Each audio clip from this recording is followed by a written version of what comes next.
National security committee का इजलास में मुख्तलिफ ऑप्शंस पर गौर किया जा रहा है। आपको बता रहे हैं कि नेशनल सिक्योरिटी कमेटी का इजलास में मुख्तलिफ ऑप्शंस ज़ेरे गौर हैं। अपडेट करें आपको कि नेशनल सिक्योरिटी कमेटी का इजलास इस वक्त जारी है और मुख्तलिफ ऑप्शंस पर गौर किया जा रहा है। भारत को जवाब देने के लिए मुख्तलिफ ऑप्शंस पर गौर किया जा रहा है। रियाजुल्लाह हमारे साथ मौजूद हैं। रियाज, बताइएगा कि मुख्तलिफ ऑप्शन ज़ेरे गौर हैं, कौन कौन सी ऑप्शंस हैं इनमें? जी, मुख्तलिफ ऑप्शन ज़ेरे गौर हैं और ज़राए के मुताबिक जो सबसे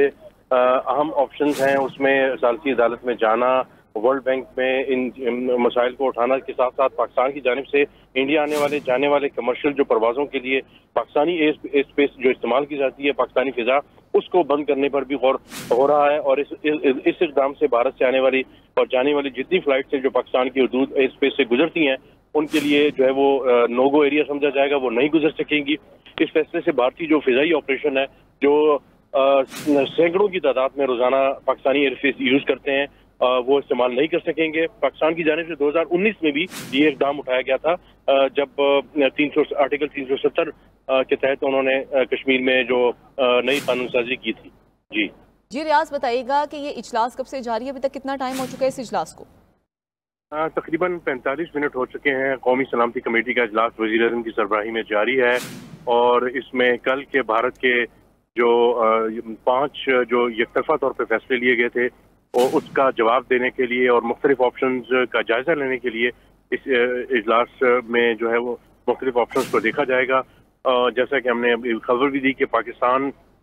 जो भारत पाकिस्तान की एयर स्पेस यूज़ करता है दुनिया के मुख्तलिफ ममालिक जाने के लिए, चाहे वो मशरक़ की जानिब हो, चाहे वो शुमाल की जानिब हो, चाहे वो मगरिब की जानिब हो, ख़ास तौर से जो दुबई और मुख्तलिफ जो अरब इमारात वगैरह की लिए जो पाकिस्तानी एयर स्पेस यूज़ होती है, तो हुकूमत पाकिस्तान आज जो कमेटी का इजलास होगा उसमें ये ऑप्शन भी ज़ेरे गौर है कि पाकिस्तान की जो एयरफेस भारतीय तैयारे इस्तेमाल करते हैं जो कमर्शियल तैयारे हैं उनका जो है उनको रोक दिया जाएगा। वो पाकिस्तान की एयर स्पेस इस्तेमाल नहीं कर सकेंगे और हज़ारों की तादाद में जो तैयारे यहाँ से पाकिस्तानी एयर स्पेस इस्तेमाल करते हैं उनका रोकना जो है भारतीय एयरलाइंस के लिए बहुत बड़ा धचका होगा और एक खासा लंबा रूट लेकर उन्हें मुत्तहिदा अरब इमारात, शुमाल में और जो मशरक़ में फिलीपींस, मनीला और दूसरे ममालिक में कोरिया वगैरह जाने के लिए लंबा रास्ता जो है वो लेना पड़ेगा। और 2019 में पाकिस्तान इस किस्म का इक़दाम जो है वो उठा चुका है। 2019 में जब पुलवामा का जो मामला हुआ और उसके बाद पाकिस्तान के साथ जो मामला आर्टिकल 370 के फैसले के बाद पाकिस्तान के जो मामला कशीदा हुए थे, तो पाकिस्तान ने भारतीय तैयारों के लिए जो पाकिस्तान की एयर स्पेस है उसको बंद कर दिया था। और इस किस्म का इक़दाम अब जो है ऑप्शन के तौर पे देखा जा रहा है कि क्या इस ऑप्शन को दोबारा इस्तेमाल किया जाए, तो ये ऑप्शन भी ज़ेरे गौर है। अच्छा रियाज, ये बताइएगा कि जो सिंतास मुआहदा एकतरफा तौर पर भारत ने ऐलान कर दिया है कि इसको हम ख़त्म कर देंगे, उसके हवाले से पाकिस्तान की पॉलिसी क्या कहती है? इस पर क्या इक़दाम उठाए जाएंगे? जो सिंतास मुआहदा है जिसे उर्फ़ आम में इंडस वाटर ट्रीटी कहा जाता है, वो 1960 में पाकिस्तान के फील्ड मार्शल सदर अयूब खान और जो जवाहरलाल नेहरू थे वज़ीर-ए-आज़म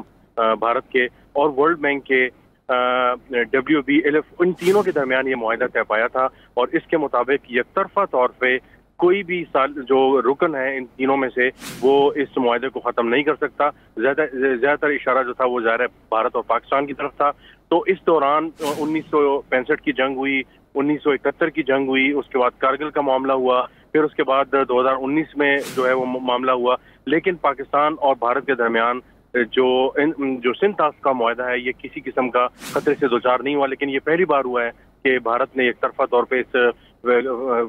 सारे मामले को, ट्रीटी को सस्पेंड कर दिया है। तो पाकिस्तान जो मुख्तलिफ ऑप्शंस पे गौर कर रहा है उसमें ये है कि बैनुल-अक़वामी जो सालिसी की अदालत है उसमें जाया जाए, वर्ल्ड बैंक के सामने इस मामले को उठाया जाए, जो इसका तीसरा रुकन है इस सारे मुआहदे का, तो उनके सामने भी इस मामले को रखा जाएगा। और इसके साथ साथ तो बैनुल-अक़वामी फोरम्स पे भारत की तरफ से जो किए गए जो इक़दाम हैं उस मामले को उठाया जाएगा, क्योंकि ये आबी जारहियत के ज़मरे में आता है जो भारत ने इस मामले को लिया है, जो इंडस वाटर ट्रीटी को एकतरफा तौर पे ख़त्म किया कि पाकिस्तान के मगरबी हिस्से के जो 3 दरिया हैं, जो सतलज, ब्यास, रावी, मशरक़ की तरफ जो है वो भारत उसका पानी इस्तेमाल करेगा और जो सिंध, झेलम और चनाब है उसका पानी 80% पाकिस्तान इस्तेमाल करेगा। लेकिन अब इस मुआहदे को सस्पेंड करने के बाद भारत जो है अपर रिपेरियन में के होते हुए ये सारे तीनों दरियाओं के पानी को रोक सकता है। फिल वक्त फौरी तौर पे इस पानी को तो रोका नहीं जा सकता, डैम वगैरह तो नहीं बन सकते, लेकिन लॉन्ग टर्म में पाकिस्तान को इसका नुकसान हो सकता है। तो आज जो नेशनल सिक्योरिटी की कमेटी है वो इन नुकात का भी जायजा लेगी कि कमर्शियल फ्लाइट्स को रोका जाए, ये मामला। इसके साथ साथ जो बैन अवी सालिसी की अदालत है इसमें जाने के हवाले से और इंटरनेशनल फोरम्स पे इस मामले को उठाया जाए, वर्ल्ड बैंक के सामने इस मामले को उठाया जाए, और जो दोनों हाई कमीशन के जो स्टाफ्स हैं पाकिस्तान का इंडिया में और इंडिया का पाकिस्तान में, इसके हवाले से भी हो सकता है पाकिस्तान एक अहम इक़दाम उठाए, क्योंकि ऑलरेडी जो लोअर स्टाफ है इस वक्त पाकिस्तान में इंडियन हाई कमीशन का जो है वो काम कर रहा है। तो अब देखते हैं चंद घंटे में उनकी जो अहम फैसले हैं उनकी तफसीलात हमारे सामने आ जाएगी, तो हम ज़्यादा बेहतर पोजीशन में होंगे कि इस मामले को देखा जा सके। रियाज, ये भी बताइएगा कि भारत ने जो पाकिस्तानी शहरियों को अल्टीमेटम दिया 48 घंटों का कि आप मुल्क यहाँ से छोड़ दें, इस पर क्या डिस्कशन की जा रही है? देखिए, जाहिर है इसको यकतरफा और गैर इंसानी और अनडिप्लोमेटिक करार दिया जा रहा है पाकिस्तान की तरफ से कि इतने कम वक्त में तो यूक्रेन और अमेरिका और चीन और रूस के दरमियान भी जब मसाइल हुए तो इतना कम वक्त नहीं दिया गया। सिर्फ ये है कि जब नेशनल सिक्योरिटी को बहुत बड़ा मसला हो जाए तो उसमें इस तरह के जो है वो अहकाम जारी किए जाते हैं, लेकिन पाकिस्तान को बगैर सबूत के पाकिस्तानी सफारतकारों को और पाकिस्तान के जो नेवी, एयरफोर्स और डिफेंस के जो एडवाइजर्स हैं उनको इतने कलील मुद्दत में कहना कि वो जल्द अज जल्द मुल्क छोड़ दें, और इसके साथ साथ वाघा अटॉरी जो बॉर्डर है उसको बंद करना, और तिजारती जो थोड़ी बहुत तिजारत होती है, जो ज़राइम दुरुस्त होती है उसको मुकम्मल तौर पे बंद करना, और जो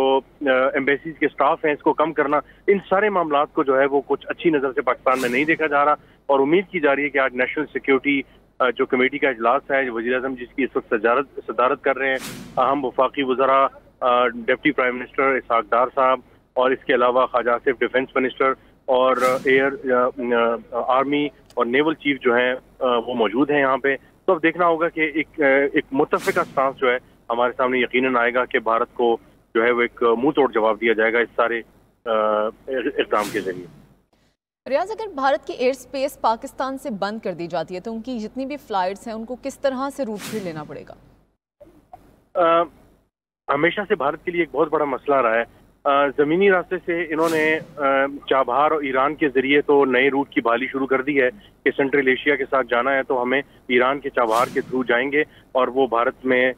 जो है वो दाखिल हो जाएंगे। लेकिन एयर स्पेस हमेशा से भारत के लिए मसला रही है, क्योंकि एयर स्पेस अगर वो पाकिस्तान की इस्तेमाल नहीं कर सकते तो उनको लंबे रूट लेने पड़ेंगे। इससे न सिर्फ किरायों में इजाफा होगा बल्कि जो सफ़र का दौरानिया है वो भी बढ़ जाएगा। तो एक बहुत बड़ा दर्द चल रहा है इंडियंस के लिए, शहरियों के लिए और कमर्शियल एयरलाइंस के लिए, इन तमाम चीज़ों को मैनेज करना, जहाँ पे एक फ़्लाइट अगर 3 से 5 घंटे है तो 8 से 12 घंटे तक वो चली जाती है, और काफ़ी जो है वो पेचीदा मसाइल रहे हैं। पैसों में इजाफा हुआ, फिर जो है वो अक्सर जगहों पे जो 3-3 घंटे की जो फ्लाइट्स थी वो बहुत ज़्यादा लंबी हो गई। तो ये एक अच्छा खासा चैलेंज होगा कमर्शियल फ्लाइट्स के लिए जो सवारियों को लेकर दुनिया के मुख्तलिफ इलाकों में भारत के मुख्तलिफ एयरपोर्ट से जाते हैं मशरिक और मगरब में। तो ये एक चैलेंज होगा। ज़ाहिर है जब रूट लंबा होगा तो जैसे मैंने कहा कि कमर्शियली वाइबल जो है आपके लिए एयरलाइंस नहीं होंगी, जहाँ पे 2-2 लाख के टिकट्स होंगे वहाँ वो 3 और 3.5-4 लाख तक वो टिकट पहुंच जाएंगे। तो ये एक ज़ाहिर है एक चैलेंज तो होगा। अब देख रहे हैं कि क्या फॉर्मली हुकूमत पाकिस्तान आज इसका जायजे ले रही है तो इस पर कोई मुत्तफ़िका स्टांस लेगी और इसको अनाउंस भी करेगी या फिलहाल इसको ऑन होल्ड रखेगी। तो ये ज़ाहिर कमेटी की जब प्रेस रिलीज हमारे सामने आएगी तो हमारे सामने एक मुकम्मल तस्वीर सामने आएगी। अच्छा रियाज, बताइएगा कि आलमी अदालत में जाने की भी खबरें सामने आ रही हैं कि वहाँ पर जाया जाएगा, तो इसका किस तरह से प्रोसेस होगा, वहाँ जाके क्या मुकदमा लड़ा जाएगा अपना? इंटरनेशनल कोर्ट ऑफ जस्टिस में हमने इससे पहले देखा कि कुलभूषण यादव का मामला जो था वहाँ पे भारत जो है वो लेकर गया था, तो पाकिस्तान ने जो है इस सारे मामले को लड़ा, और उसके बाद ये हुआ कि कम से कम